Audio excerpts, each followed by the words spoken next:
Good afternoon, everyone, and thanks, Ellen, for your great organization. My name is Rui de Figueiredo. I'm an emeritus professor at the Haas School of Business and the Department of Political Science here at Berkeley, and I'm also the chair of the Weinstock Lecture Committee. Along with the Graduate Division and the Graduate Council of the Academic Senate, I'm very pleased to welcome today's speaker, Professor Samuel Bowles, this year's speaker in the Barbara Weinstock Lectures on the Moral of Trade. I'll introduce Dr. Bowles in a minute, but first let me take a moment to tell you how the endowment supporting the lectures came to the University of California at Berkeley. In 1902, Harris Weinstock, a well-known businessman based in Sacramento, provided the university with a fund in honor of his wife, Barbara, who the lectures are named after, to support an annual public lecture on the morals of trade. Weinstock explained his motivations in an article written after the first lecture was delivered in 1904. Thus, he said, hope is in the air, and there is a better and clearer day in store for all destined to spend their lives in commercial pursuits.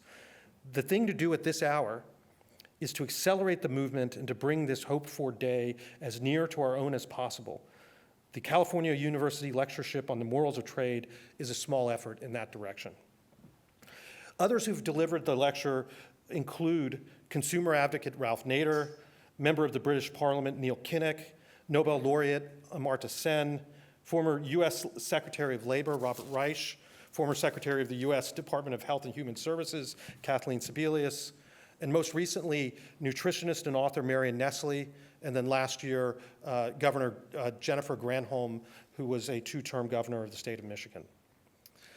And now a few words about our distinguished speaker today. A very noted economist, Professor Samuel Bowles is the research professor and director of the Behavioral Sciences program at the Santa Fe Institute in Santa Fe, New Mexico.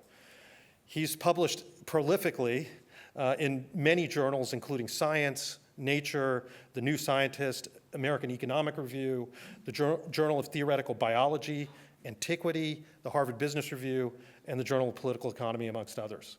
A very wide spread of disciplines.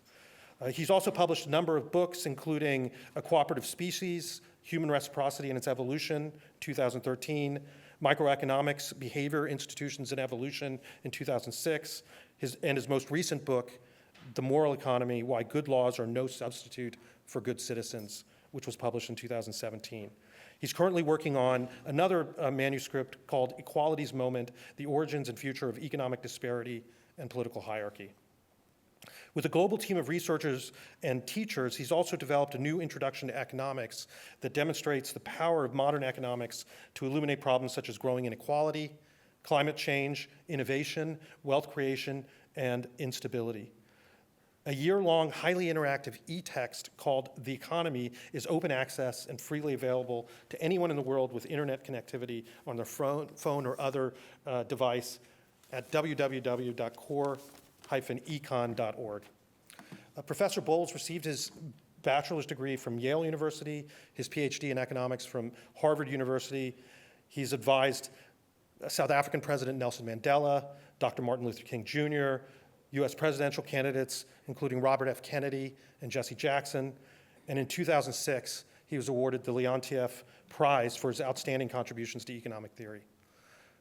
Today, he'll be speaking about the moral economy, why good incentives are no substitute for good citizens. So with that, please welcome Professor Samuel Bowles. He'll give a lecture, and then we'll have a discussion once his comments are completed. Thank you.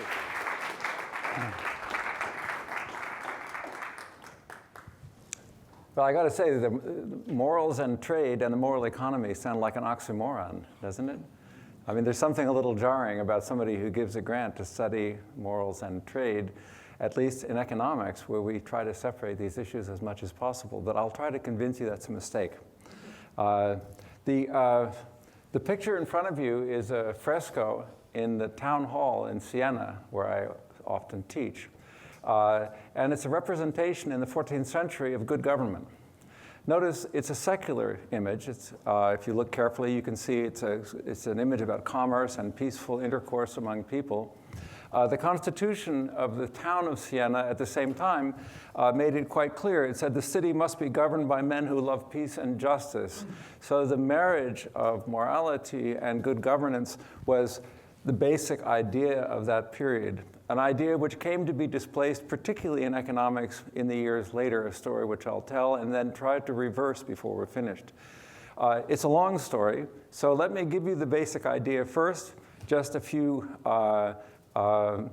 their summary points. This is what I would like to persuade you is worth considering and is perhaps true. First is something which I think you're aware of. It's widely held that in designing public policies and legal systems and so on, we should assume, at least on grounds of prudence, that citizens are entirely self-interested and amoral. That's the so-called Homoeconomicus assumption, which is the foundation of the public policy sciences in economics, what's called mechanism design, and so on. And of course, it affects legal practices as well. But, and this is the main point here, it's anything but prudent to assume that Homo economicus is a good representation of our citizens and the people who make up the body politic which we're governing. And there are two reasons for this. The first is, and I'll try to convince you this is really true, policies that follow from that paradigm are more likely to make its assumptions true. That is, are more likely to convert people to acting more like Homo economicus than they would in the presence of other policies. So the policies are self-defeating and backfire. But the reason why this takes place is not per se something wrong with incentives. This is a more subtle point. I'm not going to argue here that incentives are the problem. I'm going to argue that incentives are used for purposes that people reject because they're either attempting to implement an unfair outcome or attempting to implement a type of domination of the incentive giver over the target of the incentives. So we should be thinking not about incentives as intrinsically a problem, but rather the social relationships that are behind the incentives as the problem. And again, I'll try to give you some reasons for believing that.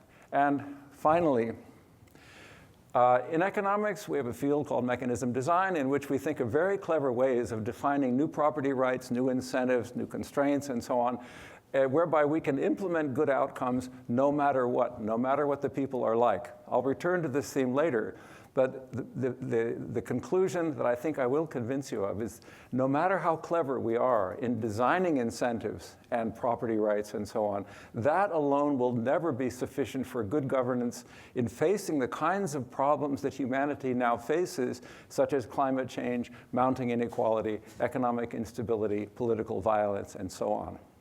So that's what I'm going to talk about. The ideas, many of them here, are not new.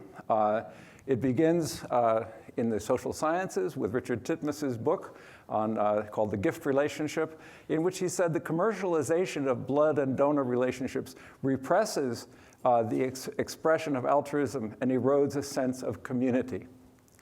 The idea was that public-spirited motives are crowded out by the explicit application of incentives. And therefore, we should use these incentives less because they have that crowding out feature. Now, at the time that he wrote, early 70s, there was a lot of research being done. A lot of it happened to be in nearby Stanford University by Nisbet, Deci, Green, others, Leper in particular, who I'll come back to. That was in psychology, it's called the over-justification literature. And what it shows, for example, is that you can crowd out children's desire to paint by paying them for their paintings, things of that nature. So it received a warm welcome in psychology, but a rather chilly one in economics. It was surprising. Arrow and also Solow reviewed the book, and I suppose if you're a sociologist, that's the most you can hope for, that an economist would actually read your book and review it. 2 Nobel Prize winners is not bad. But what they said is they didn't believe that there was evidence for this crowding out phenomenon. Here's Kenneth Arrow. Why should it be that the creation of a market for blood would decrease the altruism embodied in giving blood?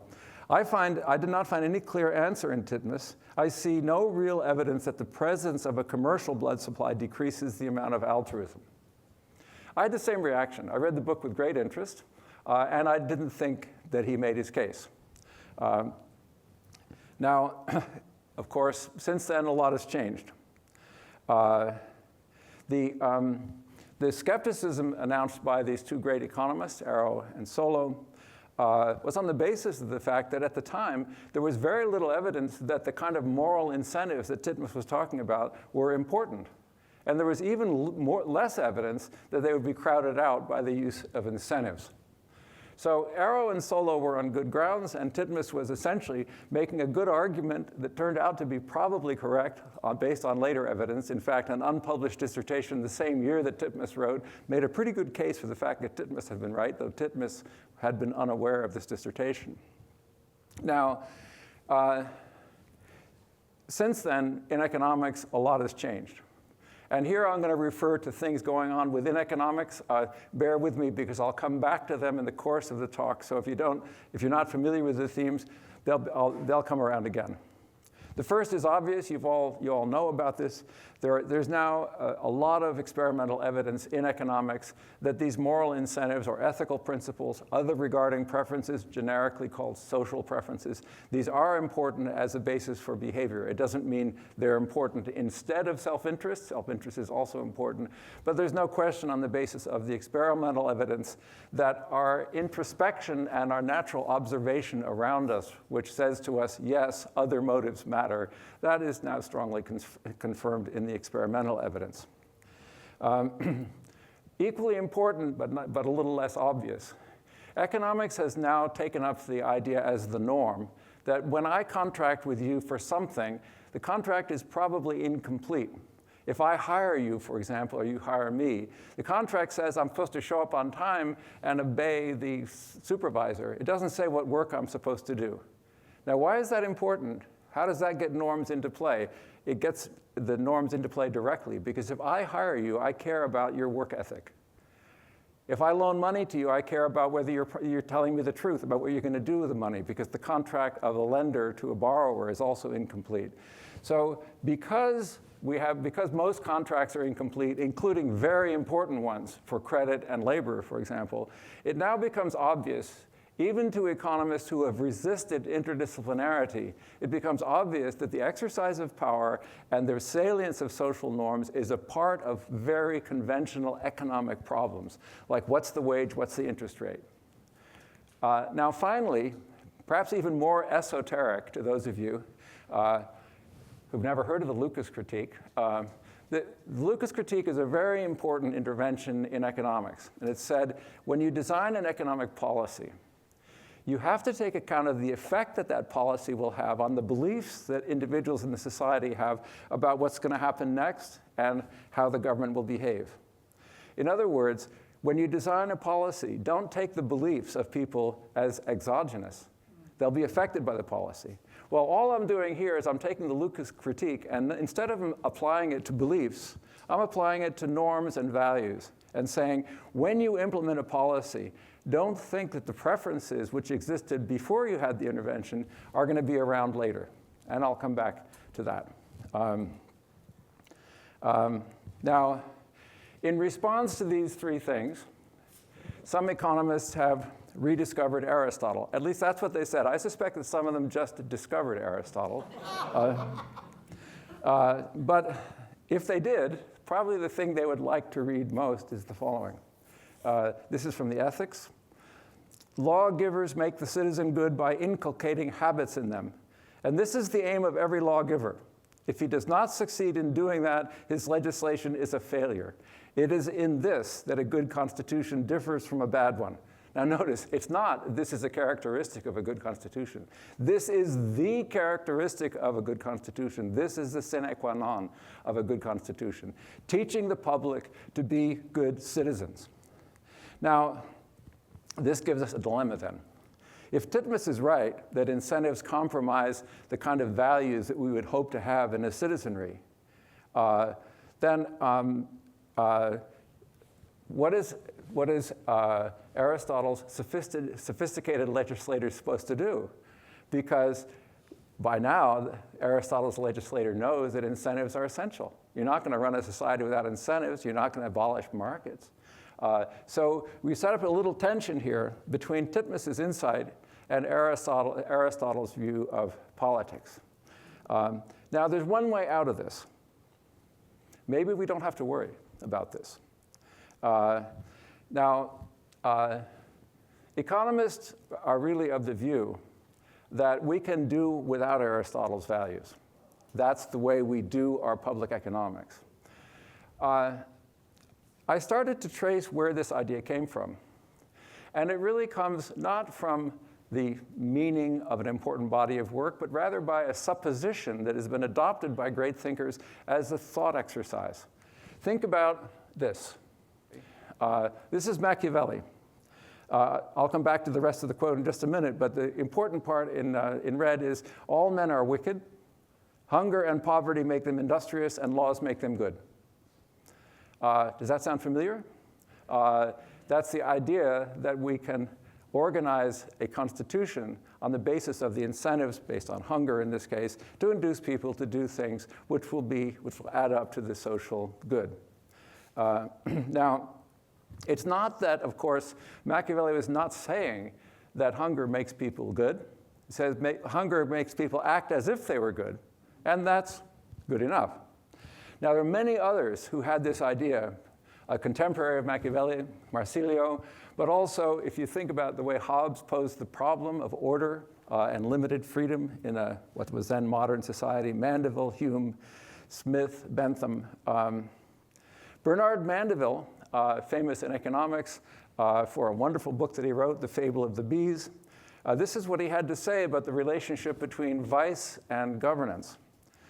Thus every part was full of vice, yet the whole mass a paradise. He's describing a hive of bees, where nasty animals, such were the blessings of that state. Their crimes conspired to make them great. The worst of all the multitude did something for the common good. So this is a really big idea, that we should distinguish between motives and consequences. And this is Mandeville, and it's all of economics after that.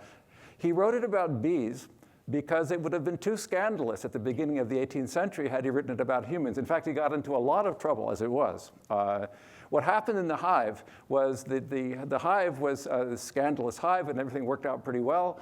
But then they got religion, and they all acted like good little bees, and the hive collapsed, and so on. That was the story of the bees.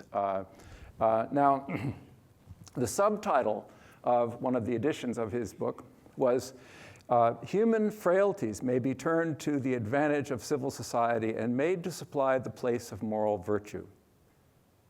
Now, that is a very, very interesting idea. That is, the ordinary motives could substitute for virtues. He didn't explain how that could be done, but it would very soon be provided by the classical economists. The invisible hand is, of course, just a statement of that view, that ordinary motives, when organized properly by the proper social institutions, can induce people to act in the public good. So here we have one of the most famous quotes, even rivaling one where he mentions the invisible hand. It's not from the benevolence of the butcher, the brewer, or the baker that we expect our dinner, but from their regard to their self-interest.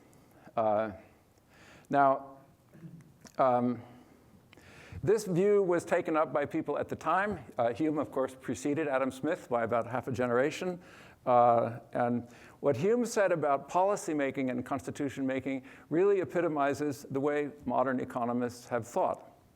Political writers have established it as a maxim that in contriving any system of government, every man ought to be supposed to be a knave and to have no other end in all of his actions than his private interest. By this interest we must govern him, and by means of it make him, notwithstanding his insatiable avarice and ambition, cooperate to the public good. Now, by the way, doesn't it sound like he must have been reading Machiavelli? Even the structure of the sentence is right. Anybody who wants to form a republic should suppose that. That's the translation of Machiavelli's Italian. Hume is saying the same thing. And we get Bentham, who wrote the first book in what we would now call public economics, how to design public policies. He announced what he called his duty and interest principle. He was talking about compensation of public officials, and he said, we should make it every man's interest to observe that conduct which it is his duty to observe. Now, in economics, we just call that aligning incentives or an incentive-compatible policy. That is, it's a policy that induces people, as a result of their self-interest, to do the thing that the society as a whole would deem profitable or good for the society.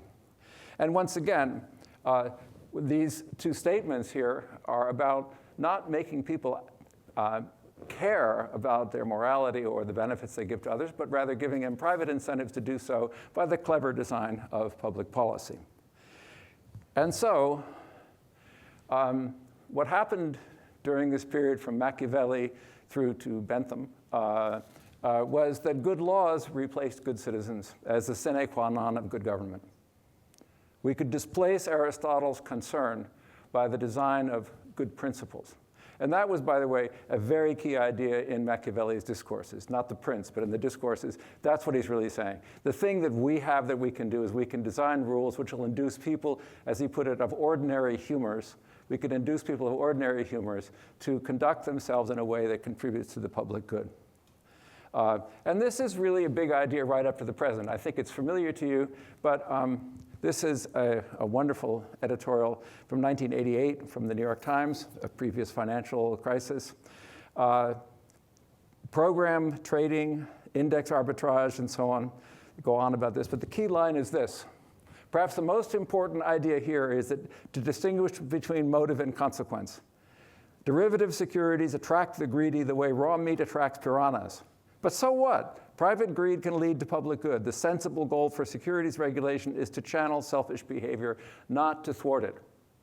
And I'm imagining that was written by that line was put in there by some Yale graduate from economics who was assisting the editorial board, had read, Mandeville and so on, and thought that was a clever thing to put in. It's just straight Mandeville. So now think about it. It may be repugnant to you to think that way, but should we worry, really? Why not just harness greed? Economists say that a market economy or a capitalist economy has the benefit of not relying on morality to function well. Of course, a very famous expositor of this view is Hayek. The liberal market economy is a system under which bad men can do least harm. It does not require our finding good men for running it or that on all men becoming better than they are now. That's just Machiavelli. Ordinary humors, that's all we need. A little more explicitly, Charles Schulze of the Brookings Institution, market-like arrangements reduce the need for compassion, patriotism, brotherly love, and cultural solidarity. And finally, I think the most astute one is Buchanan, Nobel laureate in economics. He's shopping near his home in Virginia. I do not know the fruit salesman personally. I have no particular interest in his well-being. He reciprocates this attitude. I do not know and have no need to know whether he is in the direst of poverty, extremely wealthy, or somewhere in between. Yet the two of us are able to transact exchanges efficiently because both parties agree on the property rights relevant to them. Now that is a very bright statement. I mean, I don't endorse his indifference towards the fruit salesman, but he understands what it is about the economics, which I'm happy to say we can now call former conventional economics, which is no longer taught in grad school, thank you very much, because we agree on the property rights relevant to them. That's just another statement for saying the contract is complete. Everything that we care about has been contracted for. So I don't care about his morality. If he gives me a bag of bananas and it's not a bag of bananas, I get my money back. So that's what he's saying. Complete contract is what makes his indifference an appropriate stance.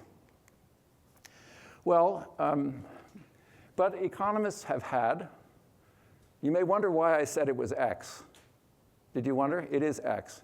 I'm coming to that. Why it is that we once thought that, but we no longer think it. Why did economists think that we shouldn't be concerned with preferences? We could put them aside. Well, we once had a theory that showed that desirable social outcomes are possible with unrestricted preferences. So let me run through this argument. Unrestricted preferences mean essentially bring them on. We don't care what the preferences are, we can handle them. So Here, I'll lay out in a single slide what the argument is, and then I'll tell you why it's wrong and why economists have now rejected it. First, the market is obviously decentralized, it's privacy preserving. It's when guided possibly by a good but not omniscient planner or social designer, policymaker, it's capable of implementing outcomes by means of procedures, and the italicized parts are the three things that matter as far as a liberal commitment like that of, for example, Hayek. That is, it avoids coercion, it avoids paternalism, and it's free of waste. Those three things. I'll come back to them. It avoids waste. What we mean in economics by that is just the outcome is Pareto efficient. It's not possible in the outcome for all parties to be made better off by some change without anyone being made worse off.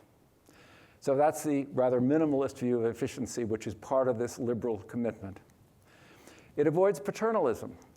It doesn't say that people have to be of one type of preference or the other. It completely rejects Aristotle's view that the Constitution should take a position on what the citizens should be like. So by unrestricted preferences, it means that you can have any preferences you want. This is now called preference neutrality among liberal philosophers. By the way, it's a very new term. It's not an ancient term. But it just means if you're a liberal, you don't take a position about the nature of the good or what people consider to be the good life and so on. And finally, whatever the outcome is, it should avoid coercion. If you participate in an exchange, it has to be voluntary. Now think about it. That's not all you could ask of a philosophy as the basis for economics, but you must agree that's pretty basic. Those are things that liberal people, I count myself among them, liberal people are committed to. Now, some people think that it's been done. A great professor from this great university certainly claimed that it had been done. The superiority of liberalism has been mathematically demonstrated by Gerard de Breu. This is in Figaro. Actually, Figaro misquoted them in the headline. What he said actually was virtually identical. What he said is, the superiority of the liberal economy is incontestable and can be demonstrated mathematically. He was talking about the famous theorem, so-called invisible hand theorem, that he and Kenneth Arrow proved 30 years earlier, which showed the conditions under which a competitive economy would support a Pareto-efficient outcome. So let's think of this liberal trinity. Has it been demonstrated? Those are the three desiderata that I mentioned before, right? Pareto efficiency, preference neutrality, voluntary participation. Now, so this is what economists thought as of the late 80s or the early 80s that we had actually shown. And let me say why we thought that. That is, we had some theories under the heading of mechanism design, which appeared to show that we could implement Pareto-efficient outcomes with unrestricted preferences and with voluntary participation.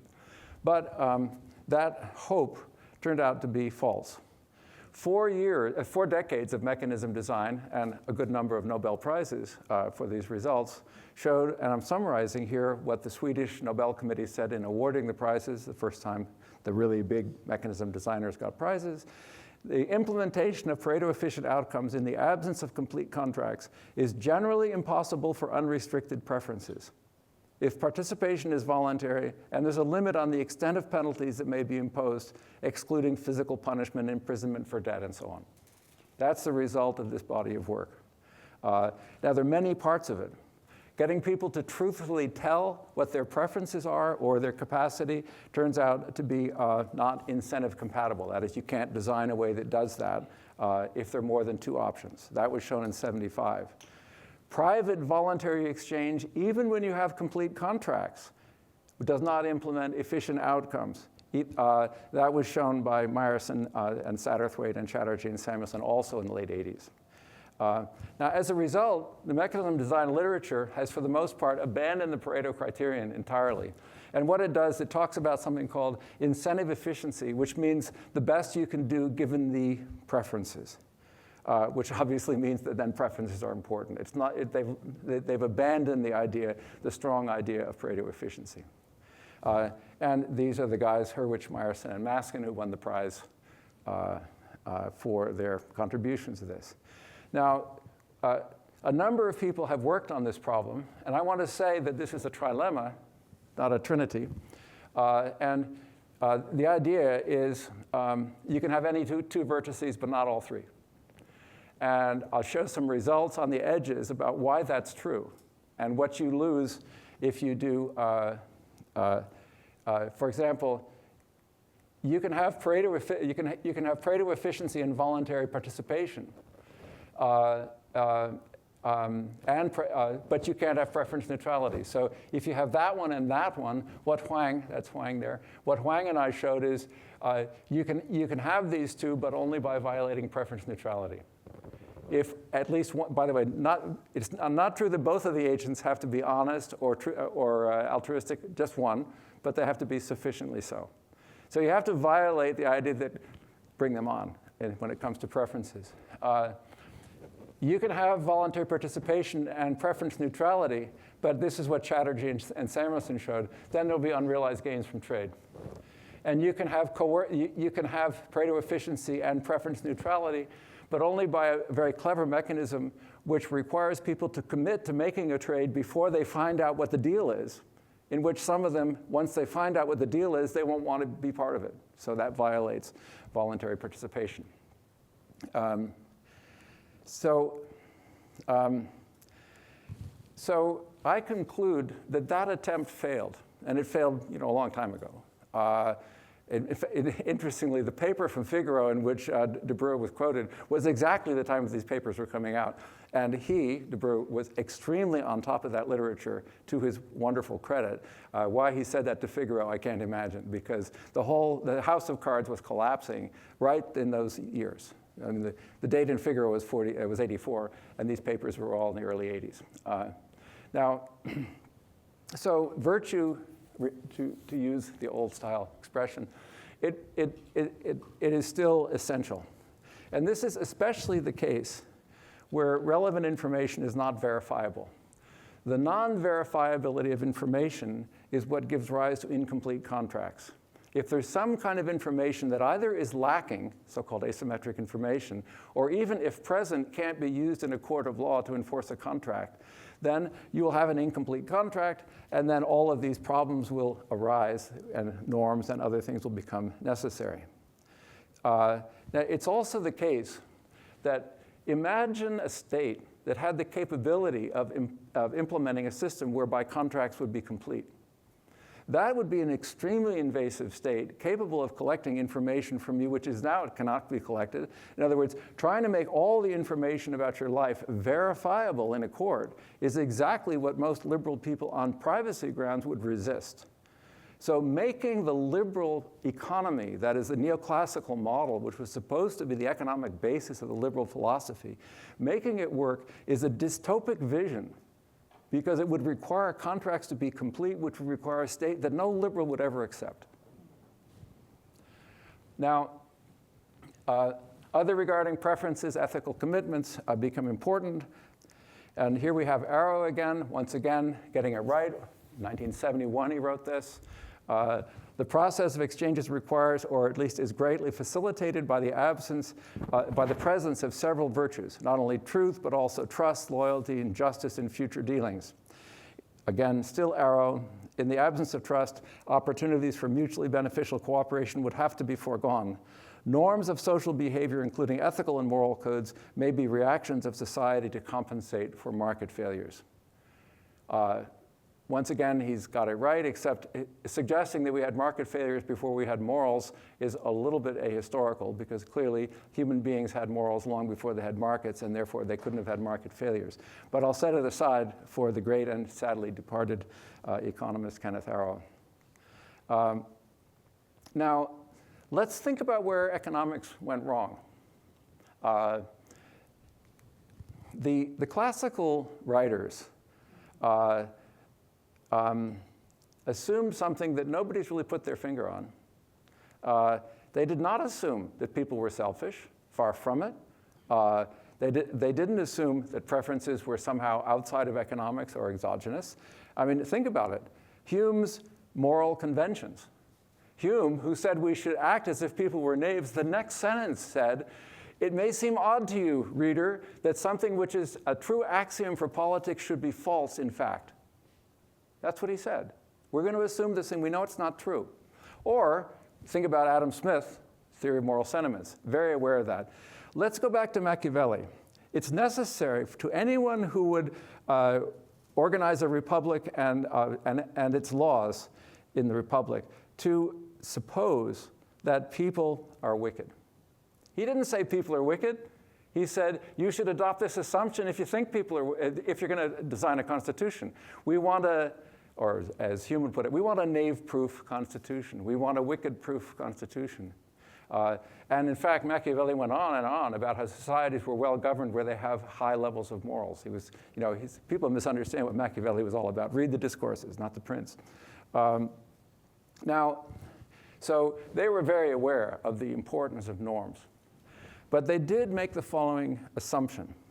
They assumed that what Smith called moral sentiments and material interests could be pursued independently. That is, they assumed that policies which were designed to shape behavior by appealing to the material interests, in monetary incentives, for example, wouldn't interfere with the moral sentiments which might also assist in governing a society. And similarly, that appeals to the moral sentiments would not interfere with the exercise of the material interests. So the key idea here is that incentives affect actions only by altering the cost and benefits of the targeted activities. So there's no effect on the preferences. These propositions, as you will recognize, now come into play in policies to get kids to stay in school, to not get pregnant, sentencing guidelines, and not to mention more standard aspects of economics. Let me lay out what I just said somewhat more analytically. We have here something called values, which is here social preferences.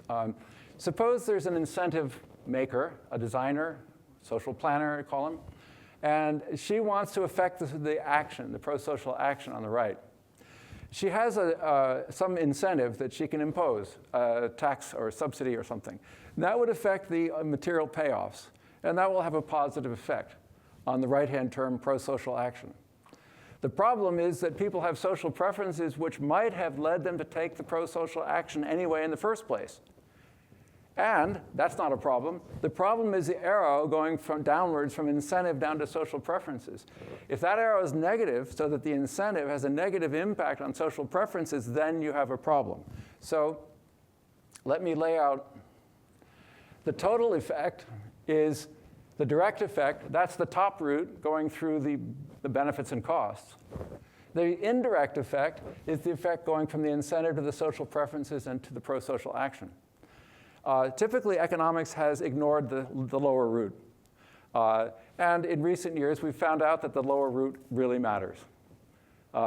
So what I mean by separability is that the total is just the direct effect. There isn't any indirect effect. Now, empirically, there's some bad news.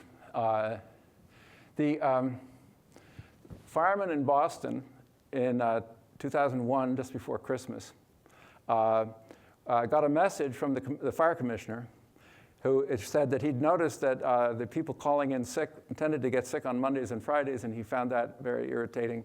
And so until then, they'd had unlimited sick days. In fact, very few people abused the sick days, or at least very few people abused them very much, so they went up to 15. But the commissioner then said, as of now, if you call in sick more than 15 times a year, your pay will be docked. So it was a penalty. And what happened on Christmas and New Year's was the call-ins doubled. And what happened in the next year was over the whole year, the number of people calling in sick doubled. And the firemen who were interviewed said, sorry, I go to work when I'm injured. I go to work when I'm sick. I do that because I'm a public servant, and so on and so on. They felt insulted. So they just retaliated. That's what's called strong crowding out. That's when the incentive not only blunts the effect, but actually reverses it. Now, Sandra Polinier and I, that's Sandra, by the way, in Bogota. She's from Colombia. She's doing an experiment in the streets among market people in Bogota. She's a fantastic experimental economist. We did a bunch of papers. In most of the experiments, of which we collected a large number, there was crowding out. So the incentive in economics would be called a substitute for the morals. A substitute in economics is the following. If an incentive and a moral preference is a substitute, then the higher the incentive, the less is the effect of social preferences. The larger one variable is, the less is the derivative of the outcome effect with the other one. So that's what a substitute is. And that's what we found out. We did find out that in some cases, there was crowding in. And obviously, crowding in is gold. That's what the mechanism designer or social planner should be thinking of. Now, just to get a few words on the table, I want to talk about the nature of crowding out. It can be categorical. If there's an incentive for something, you'll say it has an effect. Like, he did it for the money. Well, how do you know that? Well, there's some tax incentive. I don't know how big it is. That's a categorical effect. So I wouldn't be as likely to, for example, give to the university if there was some tax advantage, because people might discount my generosity. Now, the other is that there's marginal crowding out. Just means that it depends on how big the incentive is. And obviously, you can imagine psychologically both could be the case. And I'll tell you in 2 slides that we observe in experiments that both indeed are the case. An entirely different dimension is the causes, of which I think there are 2. One has to do with framing. That is, the incentive makes it a different kind of situation. So it doesn't change your preferences. It just tells you, oh, this is like shopping and not like dealing with my family. So that's framing. It's called situation dependence in social psychology. Economists would call it state dependence. The states differ because in one case there's an incentive or an incentive of a particular size, and in the other case there is no incentive. So those 2 states differ, and then we have state-dependent preferences. Finally, a consequence of this crowding out phenomenon is that the idea in economics is the way you implement an outcome.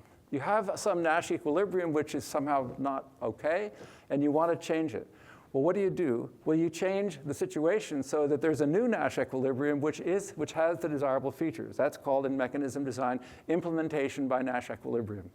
So the idea of the game is to shift the equilibrium, and it's a very good idea, because when you're shifting, if you want to shift an outcome, you better make sure that the desirable outcome you're trying to get is actually a Nash equilibrium. Otherwise, it will be undone by private actions, and the policy will fail. That's not a bad idea, but we have to make sure that the new Nash equilibrium that we're desiring actually reproduces the preferences which support the equilibrium. So we have a rather unusual concept, remember where you heard it first, equilibrium preferences, okay? What it means is what has to be stationary for a policy outcome to be the expectation that you get by implementing a policy is that given the preferences which will result from these incentives, the outcome that you want will actually be implemented by private action. And this is the analogy to the so-called Lucas critique. Now, let's look at some data. This is an experiment. This is a state-dependent preferences subject to both categorical and marginal, just using the terms I just introduced in the last slide. It's a wonderful experiment with a public goods game. I won't describe the details of the game, but the public goods game is an n-person prisoner's dilemma in which the dominant strategy is not to contribute. Self-interested person would not contribute. Everybody else should contribute. And so No, sorry. In this game, the strategy of a purely selfish person, the person's own benefit from the public good would motivate them contributing 25. So there's no incentive. Here there's an incentive of 12, and that's 60. This is just, you get an incentive if you're a high contributor. This is all played anonymously with real money. Let's look at the red dots here. That's what a selfish person would contribute with no incentive. If you add the incentive, then they would contribute more if they're totally selfish. And then if you have a big incentive, they contribute a lot more. So that's what a selfish person would do. Now let's look at what people actually did in the experiment. with no incentive, they contributed a lot more than 25. They contributed 37. This distance here is a measure of their social preferences or their ethical desires to contribute to the public good. And when you add the incentive, sure enough, it goes up. It goes up from 37 to 38. So if you just looked at that, you'd say the incentive worked. But now look at this. If it goes up to 60, what do you get? There's no effect at all of the social preferences. Those two numbers out there are obviously statistically insignificantly different. So these individuals with no incentives made a very major commitment to the social good, which they didn't do at all when there were incentives. Then the differences, as you can see, were quite large. That's crowding out. Now, is it marginal crowding out or categorical crowding out? Well, to do that, what I did is, well, I said, well, suppose that there was an incentive of epsilon, a small number, and that would be somewhere right here, right near the vertical axis. How much would they have contributed? Well, I just projected this line from that purple dot, that's what they did with that incentive, to that, and then back to here, and said, that's roughly what they would have considered if you had a vanishingly small incentive, but it was there. And that gives you 34. And now notice, this says that this is the categorical crowding out. The fact that this line is flatter means that varying the incentive has less effect. That's marginal crowding out. So both were going on, and both were quite substantial. And when Sandra and I did this in lots of different experiments, it turns out that almost always you get both effects. It's quite surprising. Okay, now let's turn. This is the kind of information, when people say, okay, how do you use this to design policy? Well, I think a combination of looking at these experiments and also looking at what social psychologists already know about why crowding out occurs will help us. This is from Mark Leper, whose work I admire very much.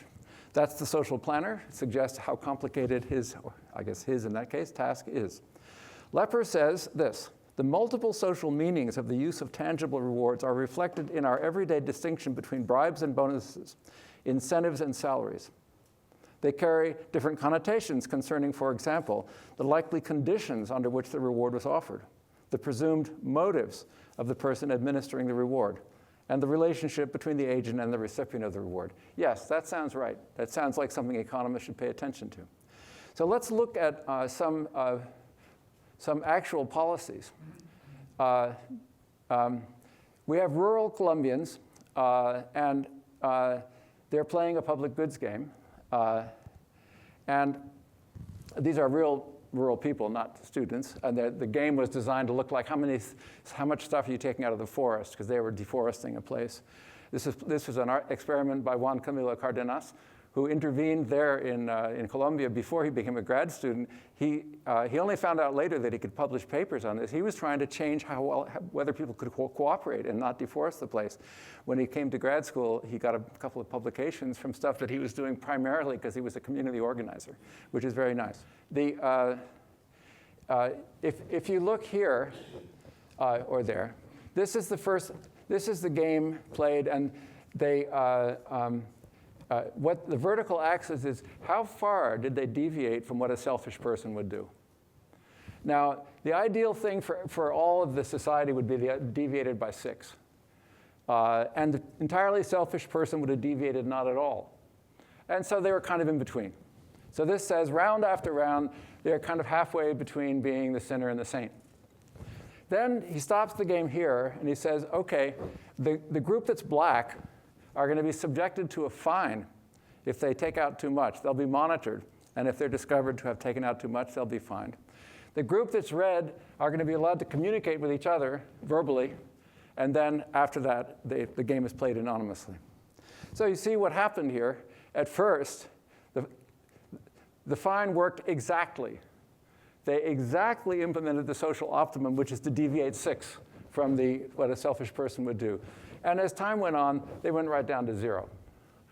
The fine wasn't big enough. So essentially, these people who had acted halfway between being selfish and being completely generous ended up, after 8 rounds, being entirely selfish. Sounds a little like the previous experiment. The ones who communicated, they did a little better.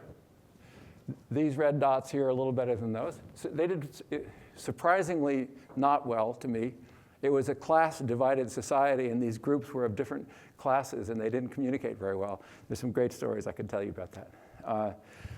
But I think the best way of explaining this is once the fine was announced, people engaged in what psychologists call moral disengagement. They just thought, oh, it's not a moral problem. They're fining us, so not playing the game in a publicly responsible way is a commodity which I can buy just by paying the price. Here's another experiment. This is a trust game. In the trust game, there are two parties. The first party gets a sum of money, which he or she then can allocate to the second party. Before it gets to the second party, it's tripled in amount. And the person who gets the tripled amount then can send some back to the first person. It's like an investment. You invest in the second person, and they give you some stuff back. But there's no way of enforcing it. Well, you don't have to be a genius in game theory to figure out that if you thought the other person was entirely selfish, you should send nothing, because they won't send it back anyway. So that's the way the game should be played. That's not the way the game is played hardly ever. People send a lot, and they get a lot reciprocated. And if they send more, they get a lot more back. So if we look at just the gray bars, the gray bar says that if you send between 2 and 4, you get on average 4 back. If you send between 5 and 7, you get a little over 6 back. So essentially, the more you send, the more they send back, though they don't have to send back anything. So people are reciprocal. They respond to that signal. But then the experimenters did a very clever thing. They gave the sender, the first person, the option to impose a fine. So I can send a message to you saying, I'm sending you 5, and if you don't send me back at least 10, remember the thing is tripled. If you don't send me back at least 10, then I'm going to fine you.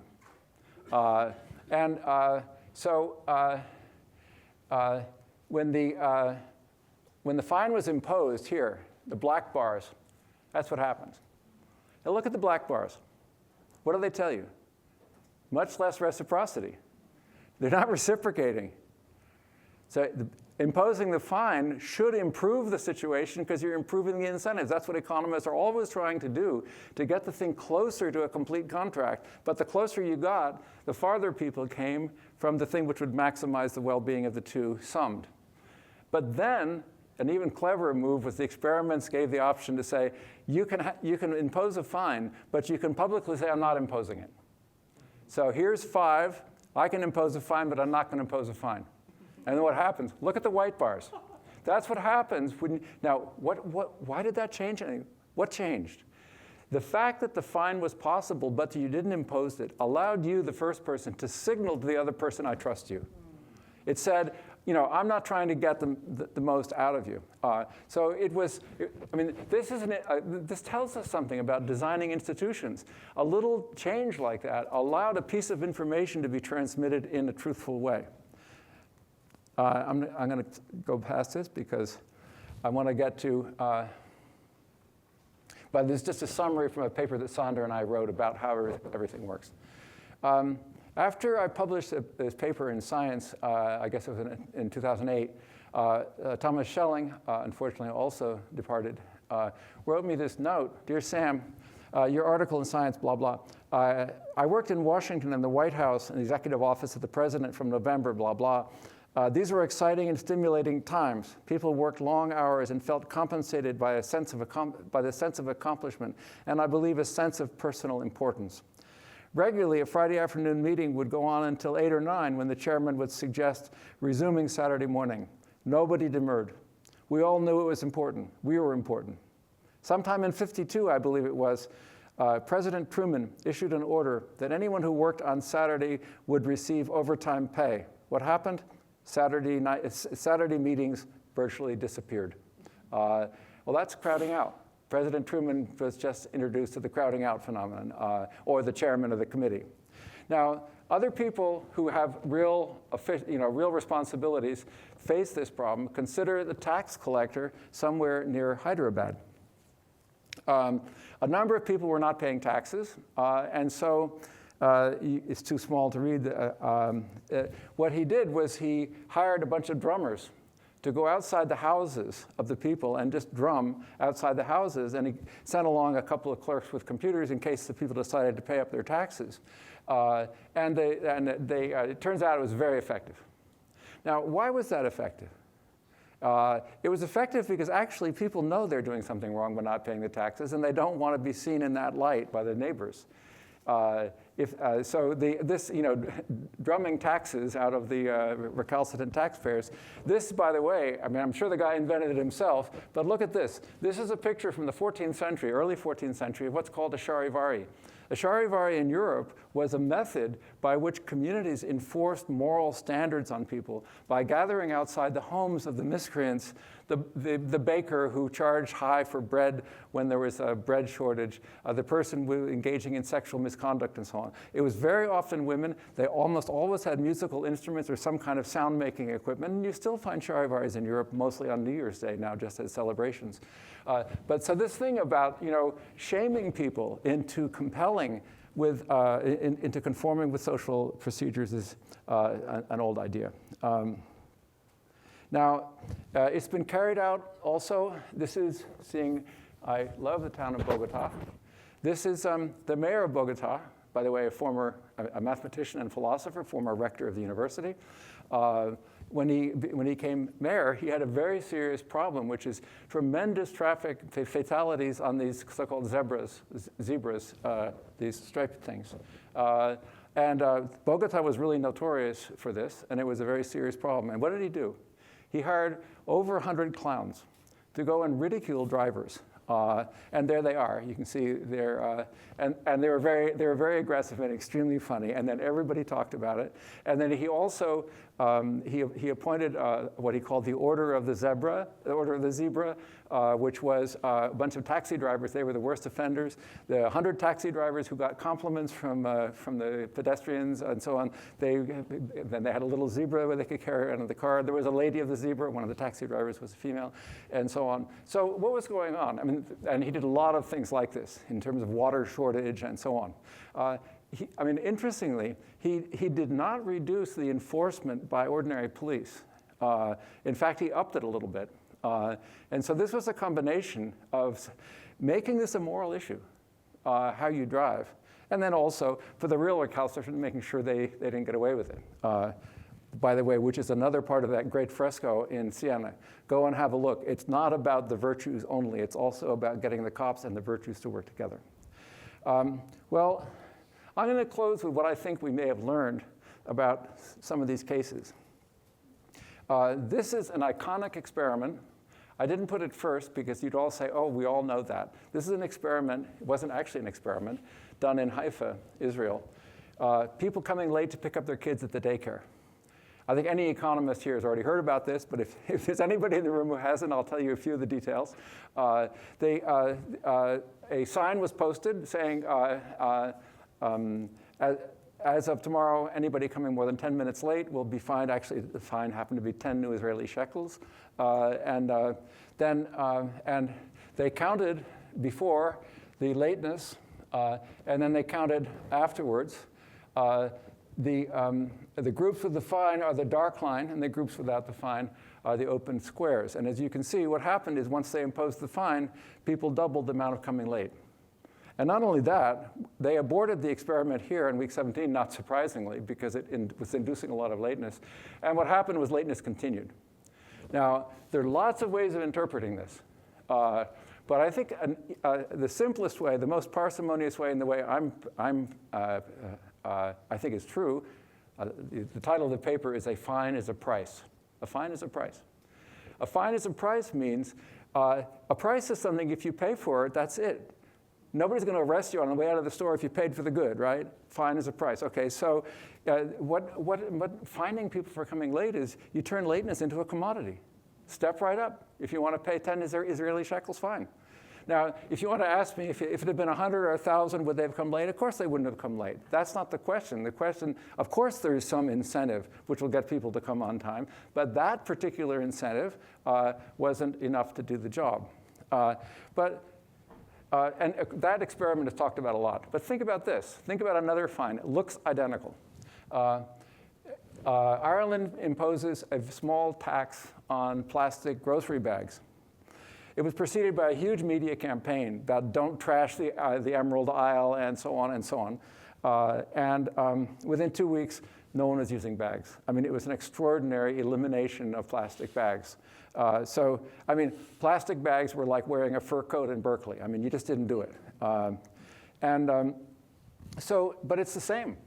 You impose a fine, and in Ireland, they essentially, it seems, I mean, the fine was so small, it'd be hard to think that it got rubbed out just because of the fine. It's not, you can't exclude that possibility, but it's probably not just the price.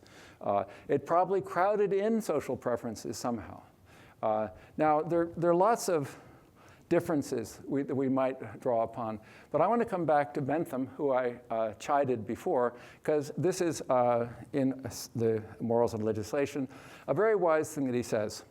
A punishment should be a moral lesson when, by reason of the ignominy it stamps upon the offense, it's calculated to inspire in the public the sentiments of aversion towards those pernicious habits and dispositions with which the offense appears to be connected, and thereby to inculcate the opposite beneficial habits and dispositions.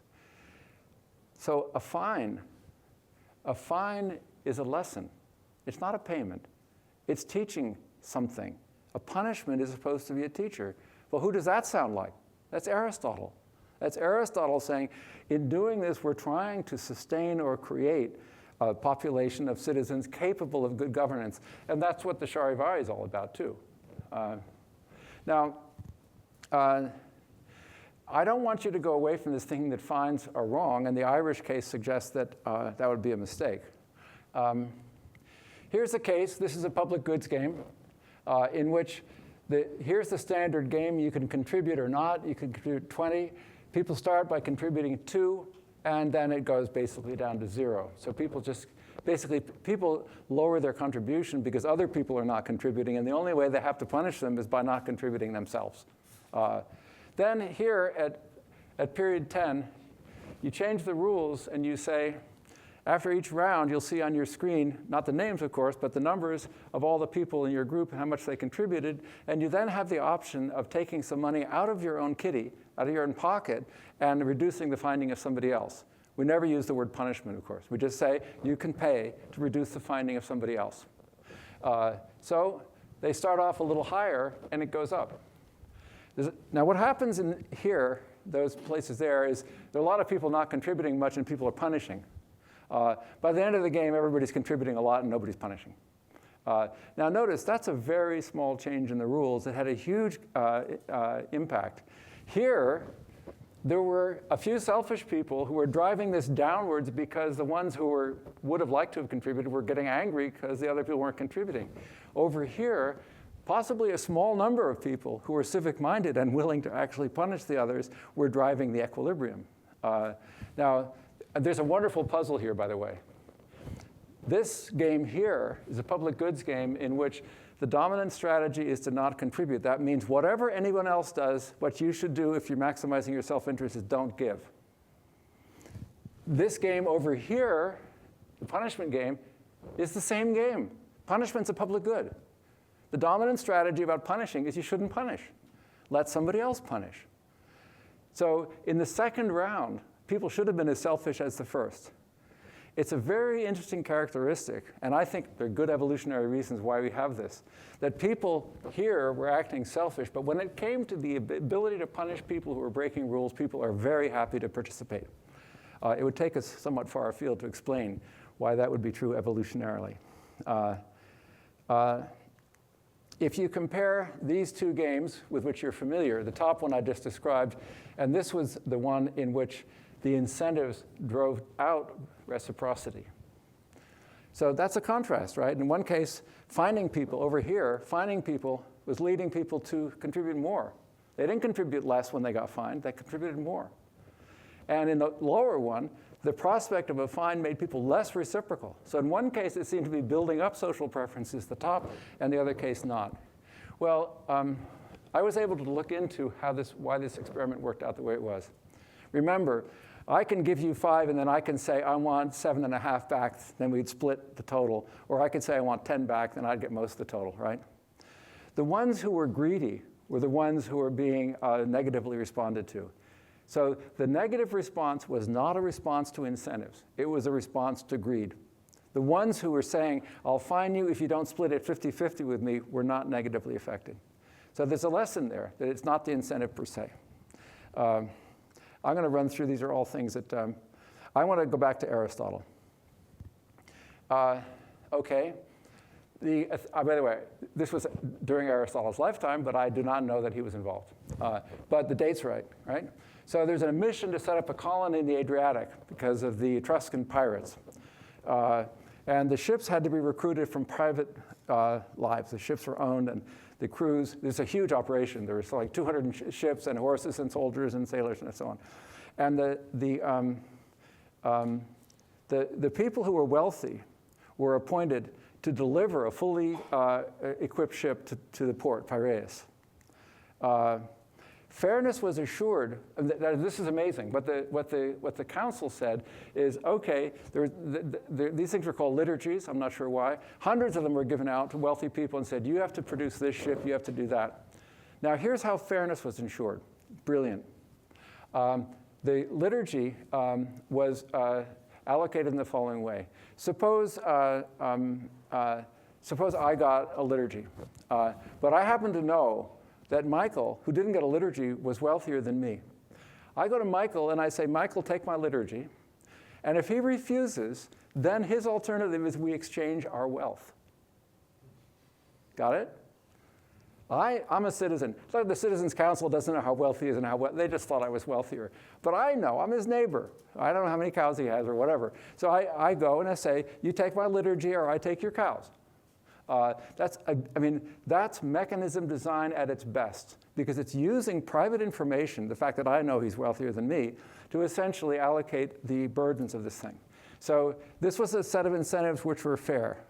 The incentives were given as prizes. They were not set as incentives. For example, the herald of the Council of 500 is to announce the crowns of the contest of the festival in order that the competitive zeal of the triarchs, that is the captains of these ships, towards the demos would be evident, and so on.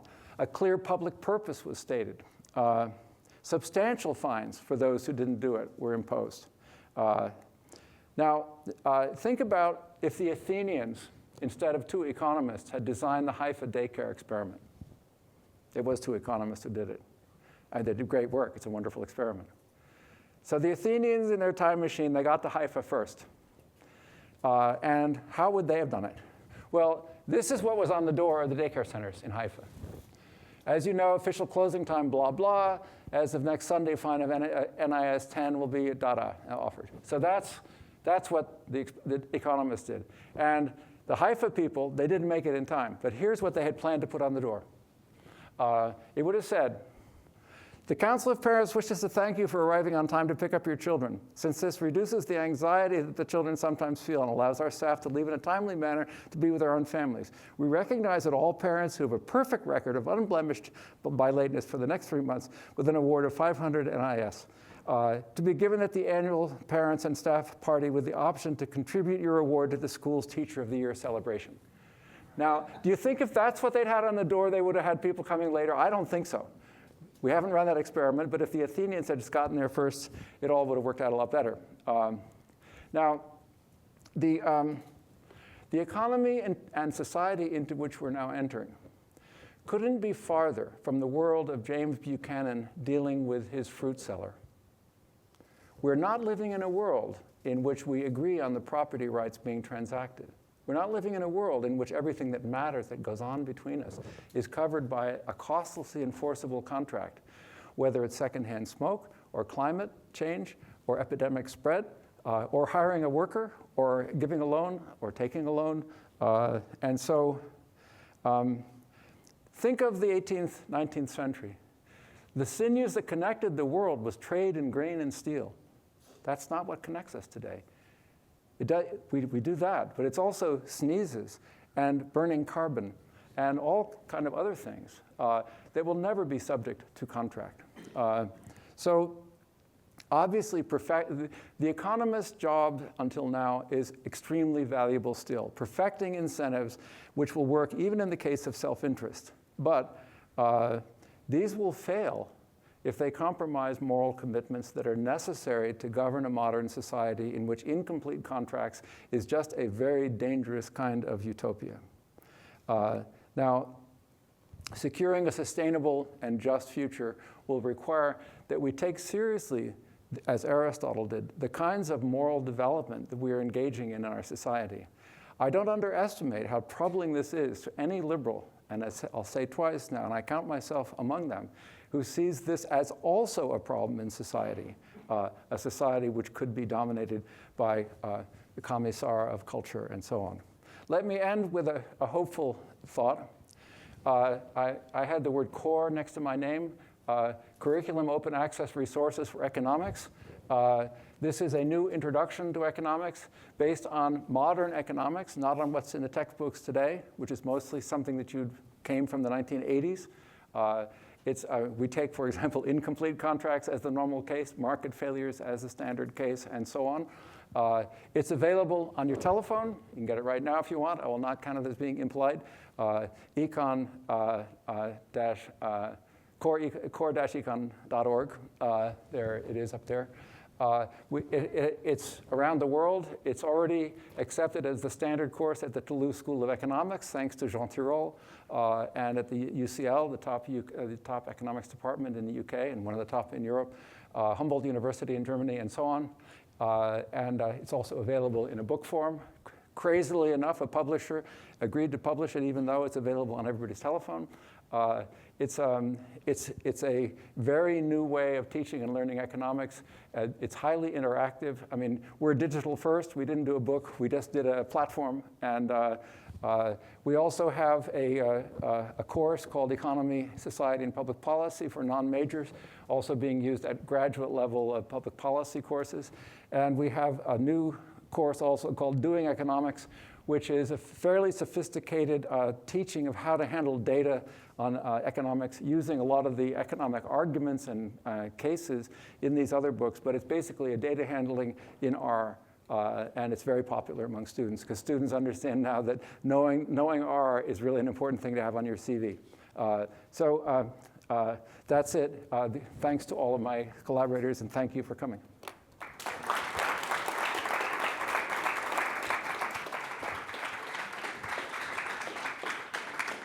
Very much for an extremely stimulating lecture. Couldn't think of one that fit the Weinstock lectures better. We have time now for questions and discussion. The only thing that we would ask, I'll let Professor Bowles call on people himself. Ellen will provide a microphone. We would appreciate if you could keep your comments or questions brief so we can hear from Professor Bowles as well. Thank you. Just put your hand up if you... Could I ask a first question to come from a student? And you can't lie if you're a student. Like, I know you're not a student. Hello, my name is Kelsey Alford-Jones. I'm a student here in the Energy and Resources group. And I worked a lot with indigenous communities who were facing development projects implemented by large transnational companies. And this is fascinating to me. And I'm wondering if any of the experiments that have been run include scenarios in which there's a very large power imbalance. It sounds like most of these games include people who are generally operating maybe with the same resources or with the same incentives. And could you speak more about how these games might be different or whether they're experiments that have been done under other scenarios of those types of large power imbalances? There are two kinds of power imbalances in the experiments. There are experimentally induced power balances. That is, you give a principal a lot of power, I can set bounds on what you do. That's just an experimentally given difference. But then there are real world differences in power. That is, the experimental subjects come from different locations. I'll give you two examples. I mentioned the great work that Juan Camilo Cardenas in Colombia does, and how the communications didn't actually improve things very much. Well, and I said the problem was that the groups were heterogeneous. And in one case, in one of the cases I represented, these were groups of 5, and there was one group in the public goods game. There were 3 women and 2 men. The older men, whose name was Don Ricardo, and his son, they were the 2 richest guys in town. The 2 rich guys in the group, obviously a huge imbalance, And they, the two rich guys, were trying to persuade everybody in the group, oh, look, we should don't take anything out of the forest, we'll all do better. So do the optimal thing, 6, deviating 6. And then Juan Camilo noticed the group hadn't done well, and he asked one of the women, well, what was the problem? And she said, well, Don Ricardo was saying we should all not take anything from the forest. And Juan Camilo said, well, why did you take so much? And she said, I don't trust him, I could never look in his eyes. I didn't really believe him. And so I asked Juan Camilo, well, what had Don Ricardo done? And he had taken the maximum, and his son had taken the maximum. And the women in the group had taken some middle thing. So basically, that was a general result. That is, groups of mixed wealth in his experiments did extremely poorly. Also, homogeneous wealthy groups did poorly. The groups that did best were homogeneous poor people. And I don't know if there's a lesson there. The other thing is that in some places, there's a fantastic experimental economics community based in University of Cape Town. Justine Burns is a name to follow. And they do a lot of experiments across racial and class boundaries. And so you see about, how do white and black people and how do, people of Indian origin and so on relate to each other in these games. So those are two things. But I would ask Juan Camilo Cardenas and Justine Burns and follow on. I hope you find something. Or maybe think of a good experiment to do yourself. Hi. Here we're a group of PhD Econ students. How do you think we could kind of apply these ideas or new framework to non-experimental, kind of like empirical work? I think if by this framework you mean the crowding out by incentives and so on, what you're always looking for is a natural experiment of some kind, like changing the rules for giving blood and so on. Those are quasi-experimental, but if you mean the more traditional econometric work, I don't think it's been done. And the problem is, when you have radically different incentives so that you can actually see a difference, too much else is also changing. That is, I've been just trying for a long time to say, well, okay, a society which lives primarily by monetary incentives is a different kind of society culturally than the one that basically deals with other kind of ways of enforcing norms. But then, it's very hard to find sort of clean changes. National boundaries, as you probably know, in Switzerland, there's some very nice cases about two sides of the German-French boundary because the German-speaking, French-speaking boundaries. But it's very hard to do. It would be very good if you could, what's been done is there have been a lot of studies of the validity of the experiments, that is, seeing whether or not fishermen who contribute to the public goods game are also those who engage in environmentally friendly fishing practices. And the answer to that is yes. But that's, so that's showing there is a real world analog to it, but it's not the kind of thing you're asking for. So I wanted to ask, is it necessary that the actions are visible to others? So I'm thinking you can be immoral in an invisible way, right? Like if you, like a company that is polluting or something, if they're not accountable to anyone, they can still, I guess, they can still pollute. Another thing is, I guess we also maybe need communities to which you are accountable. That's another question I have. Do we need that, those two things? Yes, I agree. And you probably know at least as much about that as I do because of your research. But the role of community is suggested by the fact that when you have a peer punishing you in a public goods game, it has a big effect. And by the way, that effect takes place even if we introduce what's called the perfect stranger treatment, which means every round the groups are shuffled. So if we're in a group together now and I don't contribute and you punish me, you couldn't possibly be doing that in order that I would shape up to your benefit, because I'll be somewhere else next. And the other thing which we notice is being punished by a peer who apparently has no selfish reason for doing that has a big impact. That is, it's not the punishment For example, in these games, a verbal admonition is almost as effective as a financial fine. What people care about is they care about their own standing in the community. But when you said, how important is it that it's observed? Distinguish, please, with me between the two following concepts. One is guilt, and the other is shame. Guilt is something that you feel privately, even if nobody knows about it. Shame is what you feel as if you've done something about which you feel guilty, and it's publicly recognized. Now, I think it's useful to have those distinctions because both are at work. And when I do something good, I do something generous, most economists would say, well, you probably did that because you're signaling to others your generosity, and that will improve the kind of trades that you can engage in the future, which of course could be true. But there's a concept in psychology called the looking glass self. You're looking in the looking glass. A lot of our signaling we do to ourselves, for ourselves. And here's why. We're never sure about our goodness, our bravery, our kindness, or whatever it is. And we occasionally engage in activities to reassure ourselves, to daily reproduce ourselves, reconstitute ourselves. So that kind of self-signaling is something which goes on even in the absence of others observing you. Now, how important is one and how important is the other surely depends on the context and so on. I mean, when people do things which are kind, brave, and so on, entirely, with nobody looking, it could have a part of that looking glass self aspect of it. But I think the last question is, if your last question about the role of the community, it's absolutely essential. I mean, the difference between Ireland and Haifa was the explanation at Haifa really deprived people of any opportunity to say, oh, this is something we should be doing together.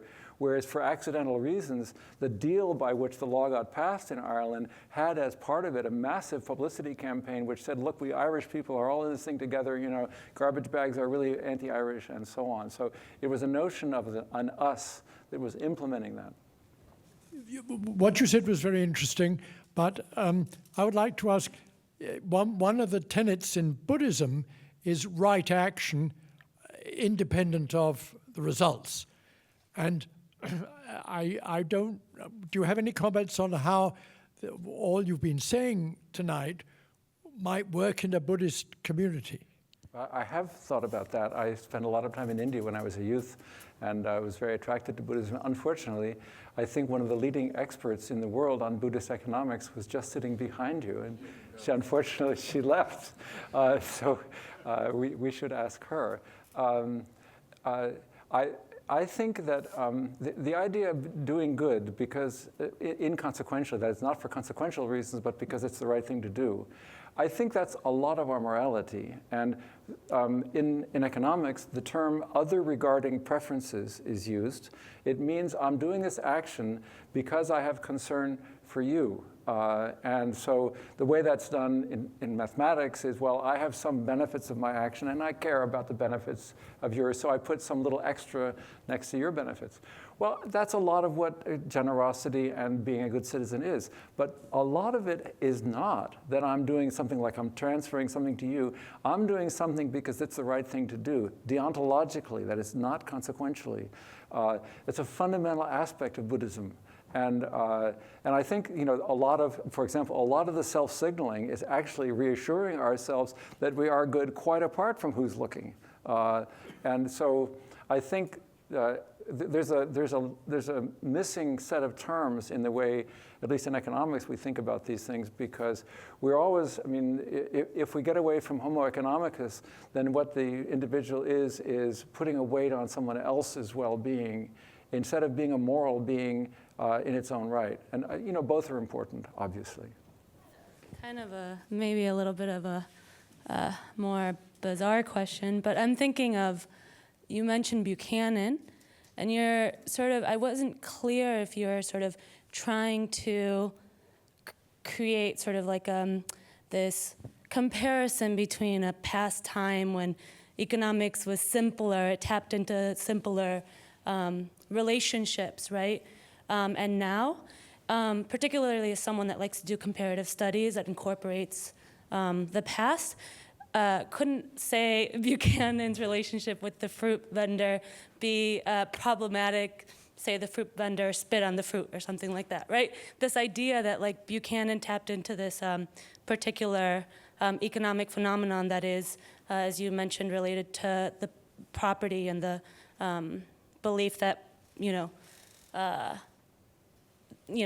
anyways. So could you explore that a little bit more, and could you actually tell me if that's what you mean, or am I misinterpreting you? No, I can say something about that. For most of the time when biologically modern humans have existed, we did not live in Buchanan's world. We lived in worlds in which we interacted with a relatively small number of people, not as small as most people think. I mean, it could be dozens or even hundreds, but we interacted with a group of people in which there were no contracts, there was no state to enforce the contracts. If there was expectations, promises, and so on. But none of that was remotely like the perfect contracting rule, nor were there rules of private property applied to virtually all things of value. A few things were. So I'm talking about hunter-gatherer life up until 11,000 years ago, and even the first 3,000 or 4,000 years of the Neolithic. There was very little of what matters was private property. For example, almost certainly not land, but probably stores. So the idea that we were, as a species, we evolved to do very well in an economy in which there was a limited role for private property and contracts. Now, so I think that the world that Buchanan was describing was really a very short period of time in which a lot of the stuff that mattered, you could actually weigh and measure it and therefore transact it in a contract. Maybe half a millennium or something like some period of time. And I think from what I said at the end, I think we're now moving into an economy in which that will be increasingly not the case. The most important stuff that's going to go on in a modern economy, you cannot weigh, you can't measure it, you can't contract for it. That's knowledge-based, that's affect, that's caring for people. The knowledge and caring-based economy is a lot more like the hunter-gatherer economy than it was like the economy of Buchanan and his fruit stand. So we may be able to learn a lesson from that. Obviously, given the modern communication abilities, given also modern states, the modern means of coercion and so on, it's an entirely new world. I'm not suggesting we can model our society on a sort of modern-day Flintstone economy, but we do have something to learn about our capacities to cooperate are really extraordinary. If you look at human institutions that have been a big success, the cooperative and egalitarian hunter-gatherer society is far and away the most successful, enduring for 100,000 years. Capitalism is just a few centuries old. I think we may be moving into an economic situation in which, if I can quote Kenneth Arrow again, it wasn't on the slide, Arrow said, information, knowledge, is a fugitive resource. It runs away. Just like the animals who ran away from the hunters and gatherers. You cannot own it. He said, we're just beginning to understand the contradictions between fundamental economics and property rights. So he was talking, and this was 3 decades ago, Arrow was talking about a fundamental problem about moving into an economy in which it's not possible to own stuff. And when you try to own it with intellectual property rights, it's actually dysfunctional for society. We're moving into a society in which those rules don't work. And so Arrow was saying 3 decades ago, we're going to have fundamental institutional changes because the stuff the economy is now made of doesn't work anymore for this private property and complete contracting regime. Now, I don't think it means we're going to do it with private property, and I certainly don't think we're going to do it with contracts and markets. It means it'll play a much more limited role, and we better find out some way to deal with the other stuff, whether it's intrinsic motivation, trust, morality, and other things. Arrow didn't say what they might be. Hi. Do you have a stance on whether we should use public policy to foster social norms? For one point, it's clear that some norms are universal, say trustness, being generous, and so on. But saying fostering egalitarian norms would be much more controversial. I think this is a very difficult question. having listened to my lecture, it's a question which absolutely has to be asked. If you take the Aristotelian position, you must also then say, what would it mean to be a good citizen? Now, there's an easy way to answer the question, which is states today are engaged in inculcating norms. They do it in schools, they do it through patriotism, they do it through political leadership, and so on. It goes on all the time. So I could say, at a minimum, what I would like us to do is have a public discussion about which norms we would like to see brought to the fore. Now, if you have a reliably democratic society in which sincere communication and debate, following Habermas, for example, as a philosophical principle, you could see that might be a framework in which we could then have some confidence in the kinds of norms that would be inculcated. I don't think we have any reason to think that that's going to solve the problem, and I think there's a lot to fear from it. For example, I think one of the things, I think human beings are generous and also very given to us and them distinctions, both. We're generous towards the us, and we're often indifferent towards the them. I think we evolved that way genetically. I worked on that for a long time in biology. I think there's a very good case that that's who we are. If that's true, that's a problem, because we'd like to inculcate the altruistic and common norms, and we'd like, in most cases, not all, but in many cases, to obliterate those repugnant us and them distinctions which work to the disadvantage of the less well-off and people of other groups. I don't know how that can be done. I don't think it can be avoided. And I think that the idea that this is going on anyway without an open discussion about the people we would like to be, and I mean globally, that's certainly a problem. Whether or not bringing that discussion to the fore would address the problem and address all of the possibilities of norms which would come to the fore in that discussion might be racist or homophobic or other repugnant things, that, of course, we can't know. But thank you for your question. Are you from economics? Yeah. Don't write your dissertation on that one. Unless you have a really good idea. No, by the way, a brilliant dissertation was written at Harvard in Harvard in the mid-'60s by Herbert Gintis on endogenous preferences. You might go and find it. It was a very, Amartya Sen was on his committee, but have a look. I mean, some people have gotten away with writing dissertations about really big questions like the one you asked me. But as I say, we'll have one final question from one of the committee members. Thank you. Thank you very much. I'd like to ask a question, not so much about the economy part, but when you were speaking about Aristotle and being a good citizen and also the title of your book, I started thinking about hundreds of years later, Michel Foucault. And I'm wondering whether what you would consider the distinction is between, I think, a fundamentally liberal notion, little L liberal notion of the good citizen, and maybe Foucault's notion of the governable citizen or the governable subject, which has always struck me as somehow at its core not very liberal. This is a time in which people are reticent to criticize liberalism, and for good reasons, because liberalism is in serious trouble. But one of the reasons why liberalism is in serious trouble is the very limited nature of the idea of the individual and the role of society, recognizing families and states, basically. And that seems to me to be a major flaw. If you look at the history of liberalism, of course, I mean, I started working on a paper which was if John Stuart Mill had been a Florentine, if he'd come from Florence, Italy, because there the idea of libertà was a both individual and a community idea.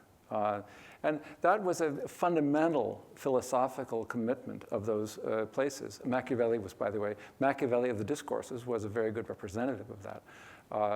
Now, I think that's, it's the lack of the emphasis on community between family and nation that's the flaw.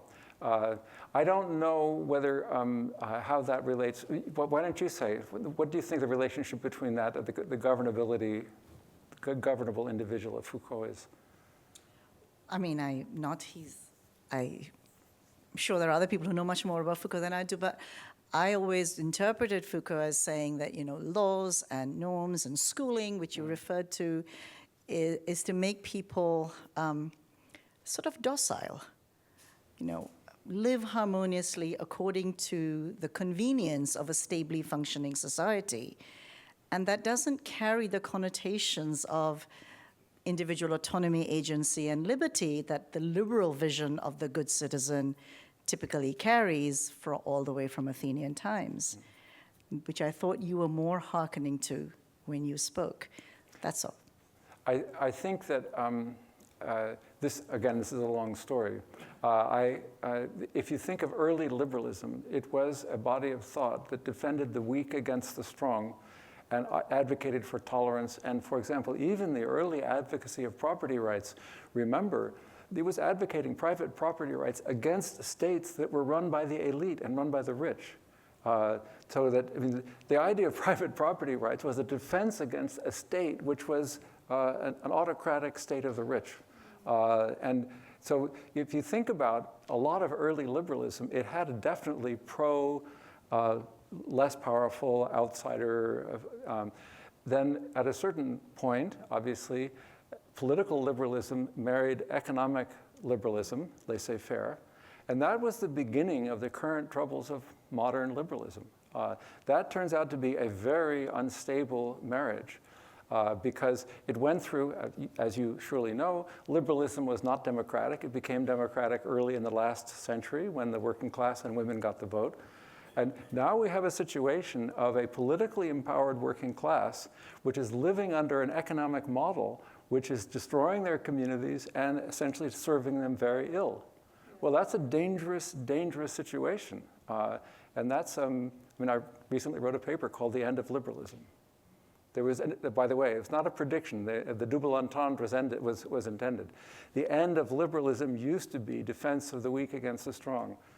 So I meant people to think maybe it's over, but maybe we should try to re-wed liberalism to its original ends. Having done that, I wouldn't say that is all that we could expect from a normative position for the good society. But we better defend it now while we need to. All right, with that, thank you very, very much. It's been a pleasure. Yeah.